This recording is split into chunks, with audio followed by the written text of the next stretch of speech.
Last night, Dr. Lisa Su, the CEO of AMD, took to the stage in Austin, Texas to talk about their upcoming Zen 4 CPU lineup. There was a lot of information given, and it took me most of the day to sort through all the marketing fluff to give you the most important nuggets. But I gotta say, I'm not too excited.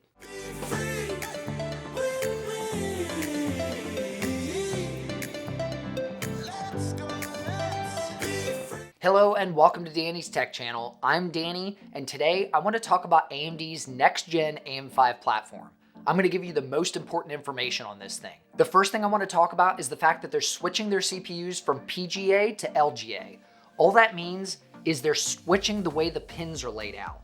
This is currently one of AMD's CPUs. This is the Ryzen 5 5600G. You can see on the back of this thing, the pins are actually on the CPU. All it is the pins are not on the CPU anymore, they're now on the socket on the motherboard. So instead of damaging your CPU, you're now gonna damage the motherboard if you don't put the CPU into the socket right.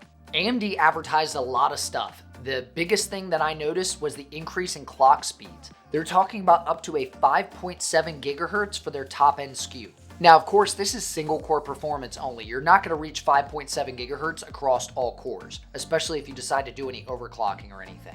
They also advertised a 13% IPC improvement over last year's CPUs. 13% IPC is pretty impressive if you ask me. I think they had 9% last time they increased it, so 13 is a pretty good number. We'll have to wait and see how it actually performs in the real world. This time around, AMD did a lot of comparing to Intel. They usually just say like our competitors. This time they straight up said the 12900K gets beat by the Ryzen 5 7600X. They advertised 11% faster single-threaded performance, 44% higher multi-threaded performance, and 47% more performance per watt than Intel. Their biggest advertisement thing that I noticed is the efficiency of their cores. Obviously, they've achieved higher clock speeds, and they did this by increasing the power delivery. I took a snapshot of the chart that they used, and it outlines all the information you could want as far as the upcoming CPUs. And there's only 4 of them. Let's take a look real quick. AMD is coming out with their Ryzen 9 7950X, the Ryzen 9 7900X, the Ryzen 7 7700X, and the Ryzen 5 7600X. The only things I want to touch on as far as the chart goes, they're the same core and thread counts as their previous generation part. The Ryzen 5000 series and the Ryzen 7000 series carry over the same core counts. So your Ryzen 9s have 16 and 32 threads and 12 and 24. Your Ryzen 7 is 8 and 16, and then your Ryzen 5 is back down to 6 and 12.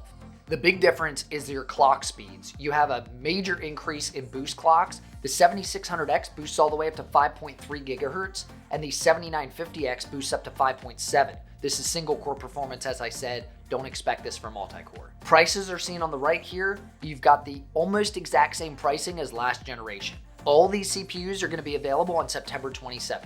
That's the same time the motherboards come out. Obviously, they've aligned everything together to come out on the same day. End of September, AM5 will be available to you. So what all does AM5 bring to the table? Well, the most important thing and the biggest nugget of information I got from the event is they're going to support AM5 through 2025. Remember when AM4 came out, AMD advertised like, we're gonna support AM4 for the next 4 or 5 years or whatever, and they did. They stretched that thing out for as long as possible. The next thing the AM5 offers is PCI 5.0 support for graphics and storage. Now, it really only matters for storage because GPUs are finally starting to take advantage of PCI 4.0 in a very small select group of them, like the 3090 and 3090 Ti. So PCI 5.0 for graphics cards doesn't really make much sense to me unless they come out with new technologies that are going to be able to utilize that high-speed bandwidth. AM5 also brings DDR5 to it. DDR5 is exclusively the RAM that you have to select if you go with an AM5 motherboard. There is no DDR4 support. Like when Intel came out with 12th gen last year, they decided to do DDR4 and DDR5 motherboards. You had to select which option you wanted. But if you wanted to upgrade to Intel's new gen architecture, then you could buy a DDR4 board and just switch your RAM over. With AMD, you can't do that. You have to buy an entirely new setup. Another thing AMD introduced is EXPO. It's EXPO. It stands for Extended Profiles for Overclocking. It's really the same thing as Intel's XMP. They've just finally given it a name for AMD. You go into your BIOS, you enable this in the BIOS settings. So all AMD is advertising with Expo is the fact that you'll be able to go into your BIOS, click the Expo overclocking ability, and it's just going to enable those speeds right from the BIOS. Same thing as XMP, they just gave it a name. The last important nugget of information for AM5 that I got is it will work with current AM4 coolers. So if you have an AM4 socket motherboard and CPU combo like a Ryzen 3000 or 2000 series something, and you want to upgrade to Ryzen 7000 series, you can bring that cooler with you to your new setup. This is a plus because none of the new CPUs come with coolers. From the Ryzen 9 all the way down to the Ryzen 5, none of these new CPUs have a cooler included in the box. Like the 5600X comes with a cooler in the box, it's the Wraith Stealth. The 7600X does not come with a cooler, you gotta support and provide your own. This leads me into why I'm not really that impressed with the AM5 platform so far. Look at everything you have to buy. I wanna start with the motherboards. There's two different versions of motherboards with two options for each version. There's gonna be the X670 motherboard and the B650 motherboard. X670 is gonna be available in September and B650 is available in October. Both of these motherboards have a extreme version that you can buy as well. It's going to be the X670E and the B650E. Both of these standard versions are going to offer PCI 5.0 for storage. Only the extreme versions will offer PCI 5.0 for graphics. I'm willing to bet most people are going to get the standard versions anyways. And in fact, most people go with the B series motherboards because they're much cheaper. The second thing you'll have to buy is a cooler. If you don't already have one, like I said, to transfer over from your old system, if you're gonna build a system from scratch, you can't buy any of these CPUs with an inbox cooler because it doesn't happen. So you're going to have to buy some kind of air cooler or liquid cooled solution to be able to provide cooling for this new CPU. Many people did that anyways, but just know that that's an added cost for adopting the AM5 platform. Now that I'm talking about cost, think about the actual cost of this. It's actually kind of high to adopt early. The things you need to buy are the CPU, obviously, and the minimum price for the CPU is $299, as I said. So $300 is your minimum cost for the CPU. Then you've got the motherboard. AMD said that the cheapest minimum motherboard pricing is going to be $125. That's what they're starting at.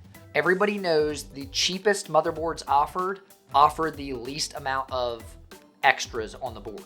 So you usually don't get Wi-Fi, you don't get extra connections on the back as far as USB goes. Actually, I don't even know if the base model motherboards like the 125s are gonna come with PCI 5.0 at all. They might just put PCI 4.0. That's gonna be up to the motherboard manufacturers. Then you have to get DDR5. DDR5's cheapest price I've been able to find for an acceptable kit is $100. And that was a Team Group T-Force Vulcan, a 2x8 gig kick at 5200 megahertz, CL40. So think about everything that you have to purchase. You've got a full system build. There's no upgrading from this generation or to this generation. You need a CPU, a motherboard, RAM, and a cooler. At a minimum, I threw together some quick numbers here just to give you an idea of how much it'll cost you to either build your system or upgrade. For the Ryzen 5 system, you're looking at about $525 when you add in the CPU, motherboard, and a DDR5 RAM kit. If you want to build a Ryzen 7 system, you're looking at a minimum of about $800. For the Ryzen 9 system, it's $1,200. When you're talking about anywhere from $500 to $1,200 to build your system just for the CPU, RAM, and the motherboard, that's not including your massively expensive GPU or a power supply to run the whole thing. Another issue I have with the AM5 platform is the early adopter problems. With this early adopter problems, you can expect frequent crashing or parts incompatibility. Early adopters with the Intel platform for 12th gen last year experienced this very same issue. I bought a B660 motherboard and a Z690 motherboard for Intel's 12th gen processors. And let me tell you, the amount of BIOS updates for stability improvements is ridiculous. My Asus Z690 Tough motherboard that I got has had 10 BIOS updates in less than a year. That's just to be able to handle compatibility with RAM, stability problems, Windows problems, you name it, it has it. So just be ready for that. If you're deciding to jump on AM5, you're going to need to be okay with doing BIOS updates or maybe plugging something in and it not working right away. As you can see, a lot of this stuff that AMD is coming out with is just catch up to Intel. Now, I'm not trying to be an Intel fanboy or anything like that. I'm just giving you the facts. This is why I'm not too excited, because Intel already came out with PCI Gen 5. Intel already has DDR5 available motherboards. Intel has had extreme overclocking for years now, the XMP profile. So everything AMD advertised that they're adding for AM5 is just things that Intel already had. Now, granted, I'm going to give AMD credit, 13% IPC improvement is an improvement. So we'll have to wait and see what Intel comes out with for their 13th gen to be able to compare to as far as AMD's IPC improvement on AM5. And also, take all of their advertisement slides and everything with a grain of salt because, I mean, it's cherry-picked results. They always show the same type of games, whether it be their Radeon cards or their CPUs, because those games do best on AMD. Intel's going to do the same thing. They're going to advertise their best games. NVIDIA does the same thing. So take all of that with a grain of salt. You really don't know where the performance is going to drop until you see independent reviews. And if you want to see reviews like that, make sure you subscribe down below because I'll be covering all the latest hardware as it releases. I'll try to pick up as many things as I can, but hey, I'm only one man. And as I always say, I'm Danny with Danny's Tech Channel, and I'll see you in the next video. This could be the summer of our